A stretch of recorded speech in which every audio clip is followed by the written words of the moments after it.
nouvelle lune en poisson à 28 degrés sur le troisième décan des poissons, c'est le 19 mars prochain. Alors, si vous regardez bien la carte, nous avons pas seulement Soleil-Lune, le couple, l'unique, le mari, la femme, la partie yin, la partie yang, nous avons également Mars, qui se situe en conjonction avec le nœud nord, et également Mercure à 8 degrés, conjoint au nœud nord, rétrograde. Alors, nous avons quand même ce que l'on appelle pas mal de planètes en poisson, mais elles sont relativement éloignées. Et nous avons aussi sur le couple Soleil-Lune une conjonction, double conjonction avec deux autres conjonctions, avec la maîtrise entre autres des poissons Neptune en bélier et Saturne également en bélier.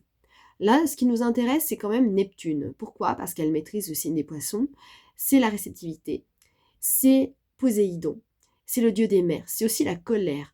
Quand il est en colère, on ne le voit pas venir parce que ça va agir par tsunami, comme un tsunami, comme une casserole qui bouillonne trop vite, et qui tend à déborder. Donc, en ce moment, nous nous approchons de plus en plus de l'équinoxe du printemps, Bélier, et nous profitons de cette nouvelle lune pour redémarrer quelque chose avec plus d'émotion envers nous-mêmes, en plus d'empathie, plus de compassion également avec les autres. Quelque chose qui tend à vouloir enterrer l'âge de guerre. Moi, j'aurais tendance à dire ça. Pourquoi? Parce que Mars se trouve dans le signe du poisson, et puis nous avons surtout notamment le signe du bélier dont il va maîtriser bientôt avec le soleil qui rentrera en exaltation dans ce signe-là printanier, où on va commencer à mener nos actions. Qu'est-ce qu'on a fait de bien en poisson et qu'est-ce qu'on veut mettre en place par l'action? Alors, cette nouvelle lune à 28 degrés, il reste même pas à peine 2 degrés pour passer dans le signe suivant, elle est intéressante parce qu'elle est signe de croissance, de démarrage d'abord, et de renouvellement. Là, il s'agit vraiment de pointer du doigt ce qui nous touche, ce qui nous fait mal, ce qui nous heurte, ce qui nous rend spongieux, ce qui nous rend poreux. Et ici, avec cette nouvelle lune en poisson, c'est vraiment le moment de mettre carte sur table, de pouvoir dire vraiment, pleinement, avec vraiment l'inconscient qui va venir travailler la nuit, parce que c'est comme ça que ça fonctionne. Je ne sais pas si vous avez tendance à rêver beaucoup, alors c'est très rare, on pense souvent qu'on peut rêver lorsque la lune monte, et non pas lorsqu'elle descend. Au moment où je fais ma vidéo, ça n'est pas encore la nouvelle lune, mais c'est des moments où vous pouvez vraiment, dans vos rêves, sentir un malaise émotionnel. Et ça va vous troubler pendant toute votre journée. C'est quelque chose qui est d'ordre du ressenti, de tout ce qui est émotionnellement fort, mais c'est surtout tout ce qui est en lien et qui va rentrer en lien avec vos fluides. Alors ça peut être les cycles menstruels, ça peut être le lien avec les hormones. Les hormones, c'est quelque chose qui travaille beaucoup de personnes, qui fatigue aussi énormément. Et puis vous avez surtout tout ce qui est inconscient, tout ce qui est vraiment, mais comme si vous étiez dans un bateau, que vous aviez le mal de mer, et que d'un coup ça fait des remous intérieurs. Vraiment, posez-vous la question, regardez, observez comment vous avez tendance à vous sentir pendant cette nouvelle lune, et surtout, quelles sont les petites graines que vous allez planter durant cette nouvelle lune en poisson, hein. Le signe aussi de l'inspiration, des grands inspirés, des grands mystiques. Vous aurez tendance pendant cette période de flou, de mirage, à vous retourner aussi envers vous-même, c'est-à-dire à être plus dans l'intériorité et retrouver une certaine foi en quelque chose, une foi en la vie, puisque bientôt bélier, et un besoin aussi de ne plus se sentir incompris. Alors ça va toujours passer par soi, hein, bien sûr, mais c'est quand même un signe très collectif, et quand je vous dis collectif, c'est vraiment plus large, large, large au possible. Donc, Il va y avoir aussi des personnes que vous risquez aussi de perdre. Il faut savoir qu'il y a des sacrifices aussi qui peuvent se jouer durant cette période-là.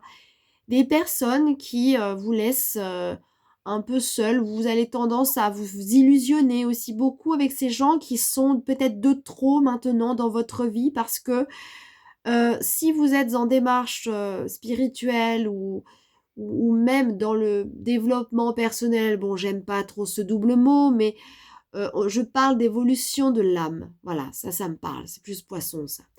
Eh bien, ça peut être très intéressant. Pourquoi? Parce que, c'est quelque chose qui va vous aider à évoluer et à y voir plus clair dans ce que vous êtes venu cheminer ici, voilà, dans cette vie et que, les opportunités, vont venir, hein. De toute façon, vous avez quand même ici, Jupiter, hein, qui est là avec un trigone, entre autres, à Mars, hein, et ça, c'est chouette, hein, pour vous, les Poissons, 2e décan, entre autres, et puis les Cancers, et puis les Scorpions, et Capricornes, et Taureaux, qui agit par sextile, et cetera. Donc vraiment, veillez à bien voir, surtout 3e décan aussi, que ça va agir aussi, pas mal avec Uranus qui se trouve quand même, déjà en marche directe à 28 degrés également, donc il est parfaitement parfait en termes de sextile avec le couple Soleil-Lune à 28 degrés, vous voyez, hein, le voit. Les personnes qui ont des aspects en Taureau, en Capricorne, 3e degré, j'allais dire. Enfin, quelque part, oui, sur 3e degré, on peut imaginer, mais bon, excusez-moi pour le lapsus, c'est plus un 3e décan que 3e degré. Mais de toute façon, on commence par 1, 2, 3, voilà. Quoi qu'il en soit, c'est 3 étapes. Donc dans la vie, on a des 3 étapes.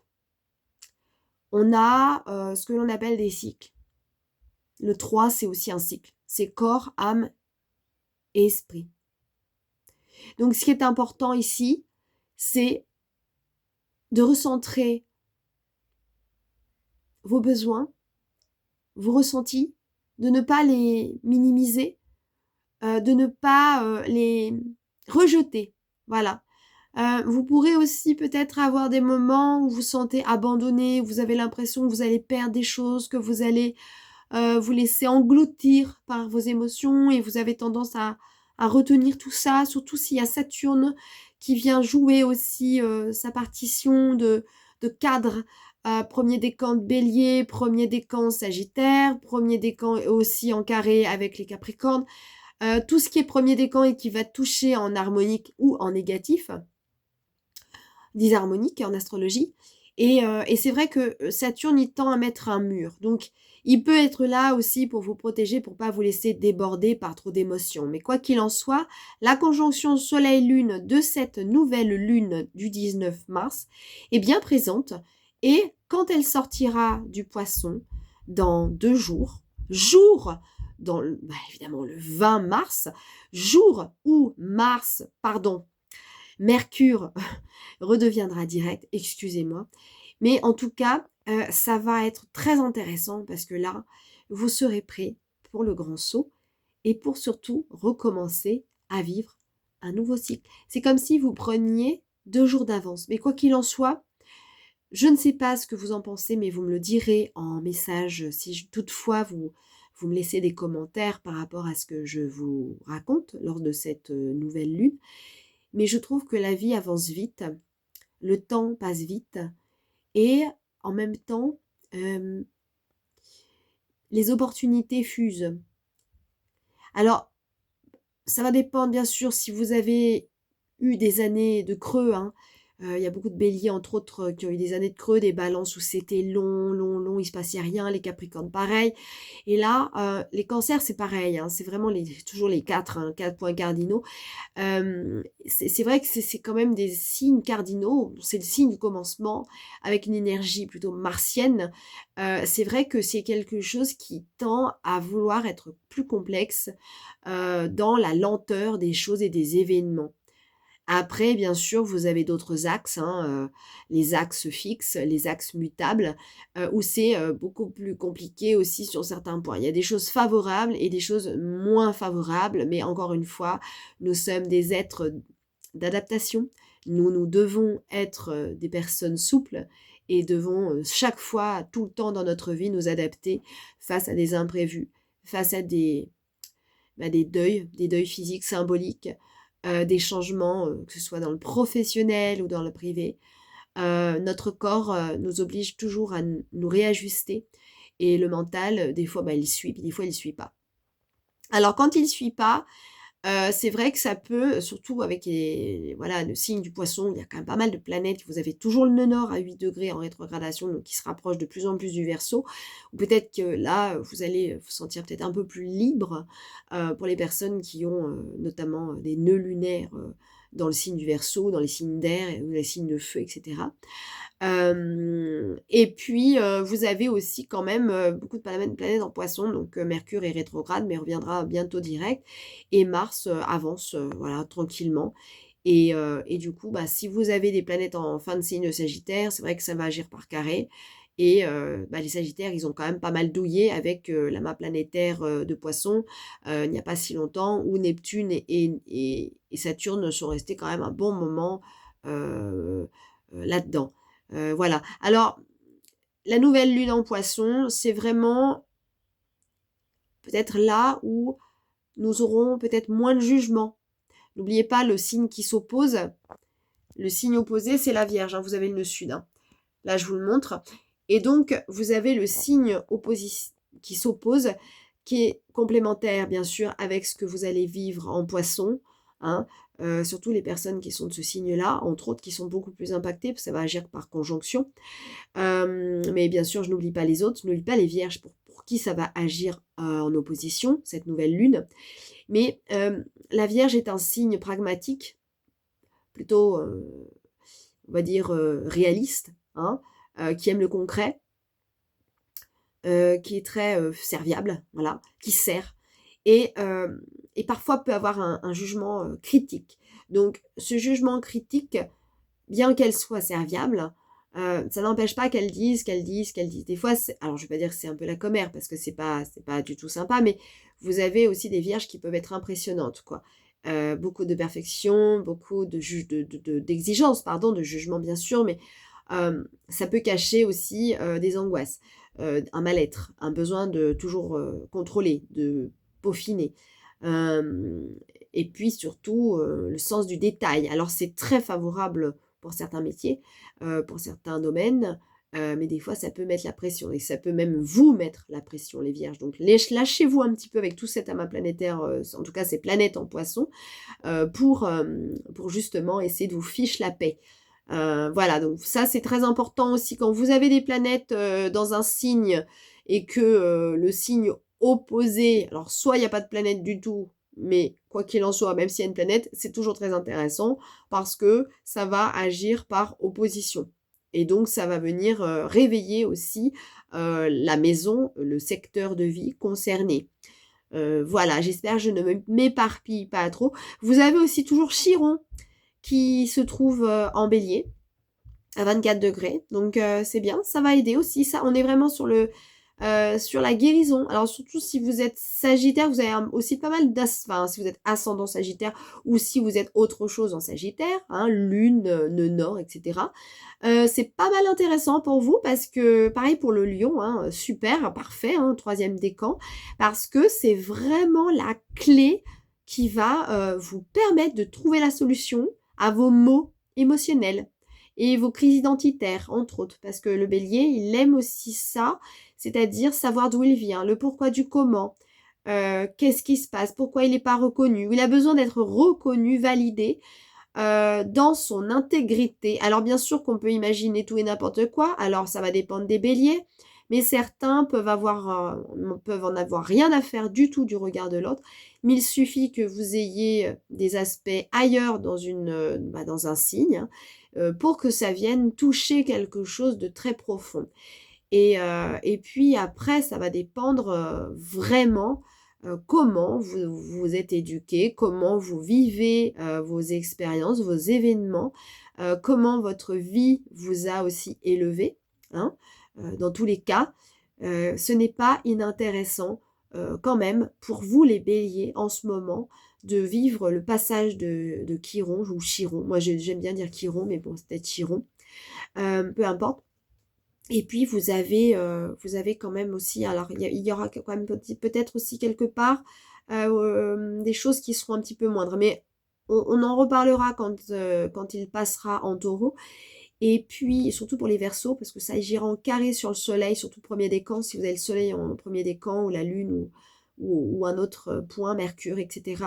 Là, ça peut être très intéressant parce que ça va vous pousser à mener une action sur vous, à vous poser des questions. Vous allez peut-être vous réveiller, surtout vous avez Pluton en plus à 4 degrés qui se trouve toujours dans le premier décan du Verseau. Hein. Donc ça, c'est vraiment des travailleurs de lumière, pour moi, et des ténèbres qui s'allient ensemble. Qui s'allient pour conscientiser vos blessures émotionnelles, profondes, transgénérationnelles, un père, une mère, quelque chose qu'il faut peut-être couper. Euh, on m'a parlé récemment des bonhommes d'allumettes. Alors moi, ça fait des lustres que j'en entends parler. Je ne sais pas si vous connaissez, mais il paraît que c'est un excellent exercice. Alors surtout pour ceux qui ont Pluton, hein, parce que Pluton, c'est quand même, je vais pas dire que c'est l'autodestructeur, mais quand même, il n'est pas très sympa des fois avec vous. Hein. Mais il tend toujours à vous faire évoluer, surtout si vous lui résistez pas. Normalement, ça devrait plutôt pas trop mal se passer. Si vous commencez à résister à l'énergie plutonienne ou l'énergie uranienne, c'est foutu. Voilà. Vous vous heurtez à une tornade, à un mur, enfin voilà, un truc, là, vous laissez enlisser directement par l'énergie de la planète. Et bien sûr qu'on est tous à vouloir résister, hein, on n'aime pas trop, hein, ça c'est sûr. Je sais bien de quoi je parle, voilà. Il y a Vénus aussi qui est en bélier. Alors Vénus en bélier, c'est plutôt une énergie de femme libre, hein, qui aime faire ce qu'elle a envie, qui n'aime pas recevoir les ordres, qui a besoin de vivre sa vie comme elle l'entend, d'être dirigiste. Alors, leader me semblerait beaucoup plus appréciable que dirigiste, mais parfois ça peut. Hein. Bélier, des fois, ça peut être vigoureux hein, quand même. Hein. Et puis, Vénus en bélier, c'est une Vénus dynamique. Hein. C'est une dynamique, c'est une sportive, je dirais peut-être pas de haut niveau, mais ça peut aussi. Vous pouvez vous remettre au sport. Et puis avec le printemps qui va arriver, c'est vraiment l'occasion rêvée pour vous de vous remettre à une activité physique artistique. Il serait temps, les amis. Là, je me parle aussi à moi-même en me disant ça. Hein. Soyez rassurés. J'ai beau être derrière mon écran à vous raconter des choses, évidemment, nous les astrologues, nous sommes bien sûr pleinement concernés de cette nouvelle lune avec toutes ces planètes qui transitent indéfiniment.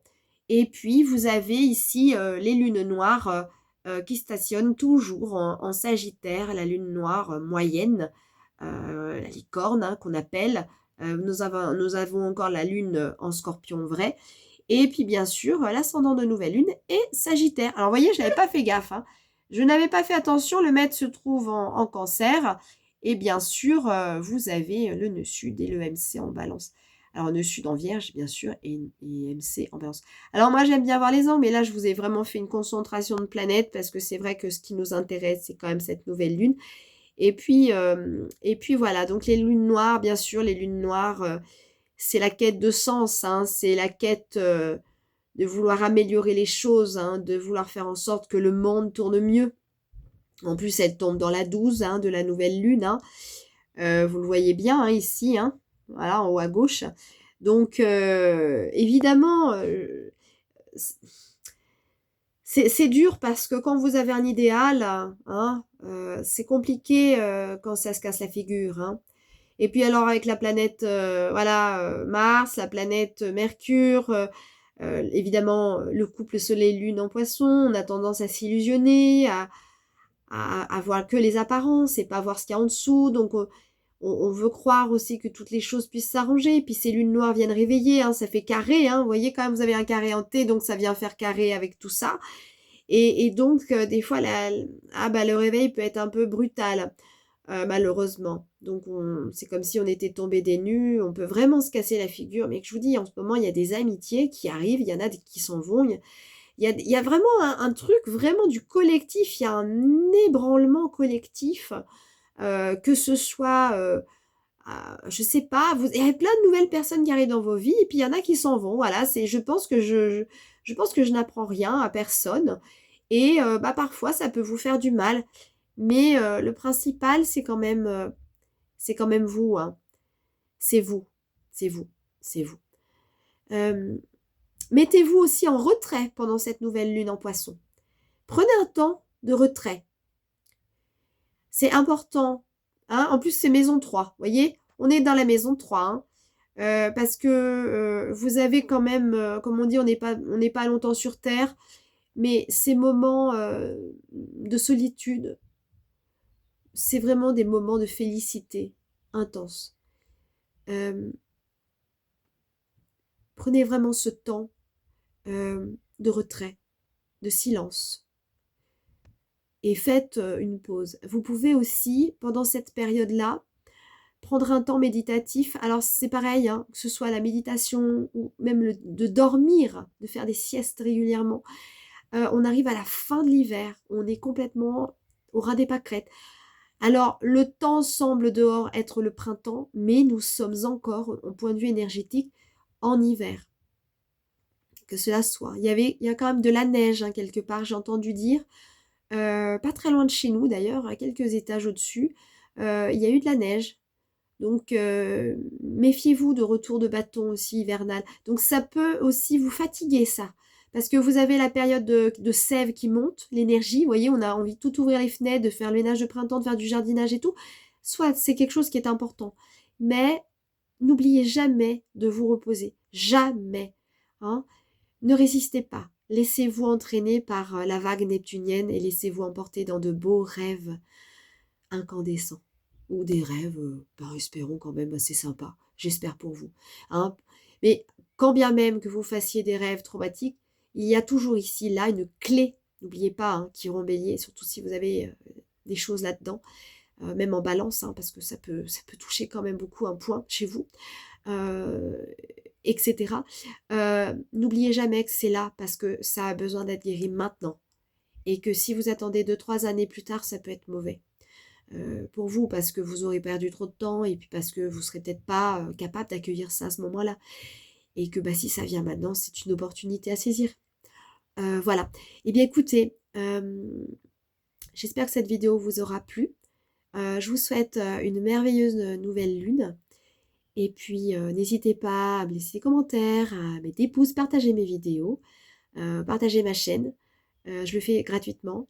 Je suis astrologue professionnelle, j'ai été certifiée et je donne des consultations, bien sûr, en présentiel et en visio et par téléphone pour le reste, hein, pour la guidance, entre autres, qui n'a rien à voir avec l'astro. Mais voilà, c'était pour vous en parler un petit peu. C'est vrai que je ne parle jamais vraiment de tout ça, mais n'hésitez pas à vous abonner. Et en attendant, je vous souhaite une belle soirée. À bientôt!